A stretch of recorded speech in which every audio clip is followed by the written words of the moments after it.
Hello, hello, Christina Werner here. Thank you for joining me for day 2 of my Valentine's Day card series for 2022. Today, I'm going to be making it's mostly a one-layer card, and the bulk of the design comes from some very small strips of masking paper and arranging them in a specific way. So I'm going to be putting strips of masking paper at a diagonal, and I want them to intersect at exactly the center of my card. So I've labeled the center of the card using a ruler.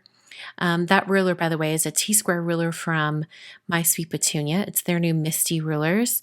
I kind of really like them. I just wish they had a longer one that could go like a full length of an 11-inch piece of paper. But anyway, that is a product wish that I would love. So if they are listening over there, I would love this ruler. It's fantastic, but with a longer length. Okay, so what I did was I took a piece of cardstock that's cut to a square. It doesn't have to be a square. I just wanted a 90-degree angle on the corner. And I'm putting that right in the center of the card. And then I'm going to kind of tape it in place so it doesn't move around. But I wanted it to hit on the left and right sides of my card base at the same measurement on each side. So I did measure with that ruler. And then I can put down one strip of masking tape, or I should say masking paper. And then I can rotate my piece of cardstock so the tape can just stay in the same spot. And then I can butt up that strip of masking tape right up against that cardstock. And now I have this sort of intersecting V shape almost made out of masking paper strips. So I did the same thing going up and down on this card front. And the only reason I'm rotating the cardstock is just because the tape is already on the one side. You could definitely leave it exactly where it's at if it's easier for you. So I'm putting down more of that masking paper. So my masking paper strips are actually, they were created just by cutting down a piece of masking paper from Simon Says Stamp. These are 1/8 inch strips. And I continued on until I sort of created a pattern where the intersections are at the bottom of the card and it keeps the top area of the card pretty open. I'm planning to ink blend mostly on the bottom of the card, and I want it to fade up to white at the top. So I continued on, and I just used the corner of that yellow cardstock as a reference to make sure that these were all on here at a 90-degree angle. So I cut off some of the excess from these strips. In hindsight, I wish I would have kept them because I eventually ended up folding them back instead of just leaving them hanging because it was a little easier to ink blend. I'm using a mini stencil mat from Waffle Flower as my work surface today. That's just going to hold the cardstock in place so I don't have to hold it down with my fingertips. I'm using 4 colors of ink from Simon. I've got Apricot, Hot Lips, Lemon Zing, and Hot Mama.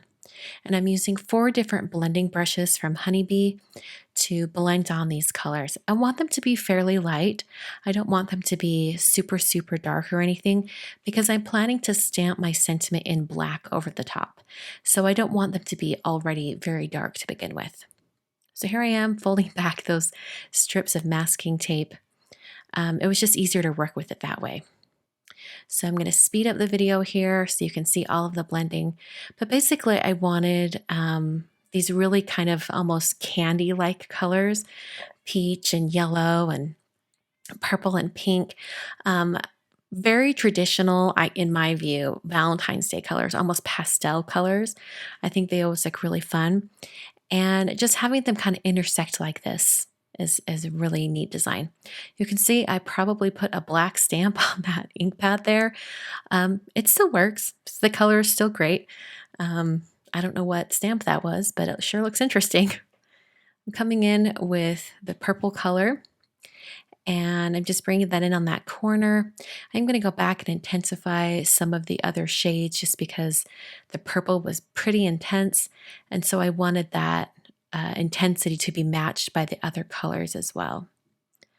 I also brought in the apricot color in 2 spots because I didn't want that entire side to just be yellow. All right, so here is my blending. And I wanted to show you that to clean off this mat, like with just a baby wipe, the colors don't really budge. So I found, and this is just my suggestion, I hope it doesn't ruin my mat in the long run. I sprayed a little bit of Hero Arts Ultra Clean Stamp Cleaner just on a baby wipe. And or actually, I think this is the Simon version. It's the same stuff essentially, but it's just stamp cleaner. And it takes these Simon inks off my stamp. So I thought, why wouldn't it take it off this mat? And it worked really well. It got most all of the color off of the mat. So if you have a stained media mat from Waffle Flower, maybe try some stamp cleaner. It might take the colors off.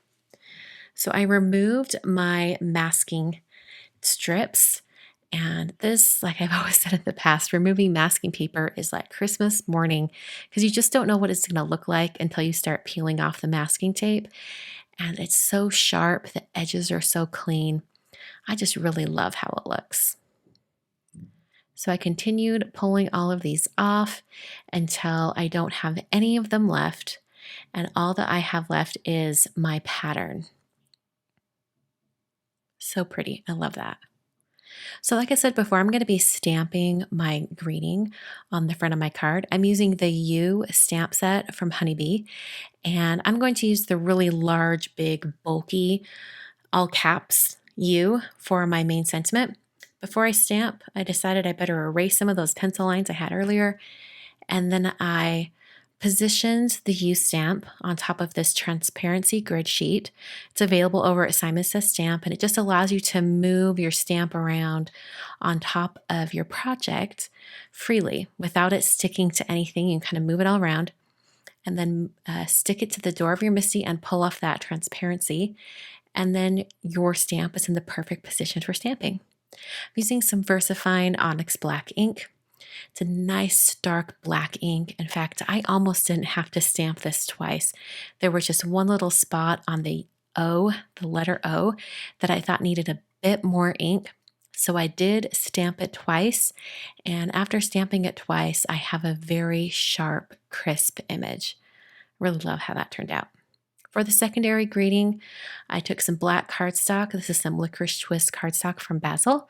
And I stamped the greeting in Versamark ink and then dipped that into some white embossing powder from Burtis Monroe. This is the color Alabaster. I hit it with my heat tool until all of the powder was melted. And then I cut it down to a little strip that I could adhere to my card front. So this is a really tiny strip. So I'm going to use some thin foam strips from Darice to adhere it. I just cut it to the right size and put that directly on the back of my greeting. I used some tweezers to hold that in place until I found the perfect spot, and then I pressed down with my fingertips. Now you could definitely leave the card like this, but I thought it needed something a little bit extra, so I brought in the Tons of Hearts stamp set from Simon, and I arranged a bunch of these hearts on my card design and then picked them up with a clear acrylic block. This is a block from Sunny Studio, and I'm using that same black ink just to stamp those hearts in the place where I positioned them. So I'll go ahead and stamp these 3 hearts, and then I'm going to clean off the stamps, put them back on the stamp sheet, and then I picked up the other 3 hearts and stamped those. To finish these off, because I thought they needed some little itty bitty hearts, I put a tiny heart on my stamp block and then stamped some additional very tiny hearts in those corners. So I sort of have a diagonal line visually on the card going from the bottom left corner up to the right. Now this is an extra step that I just wanted to try out. I have these brush chip markers from Zebra. This is their mild liner brush pen set. And I just wanted to put a little bit of a shadow on these letters. I thought it looked really, really neat.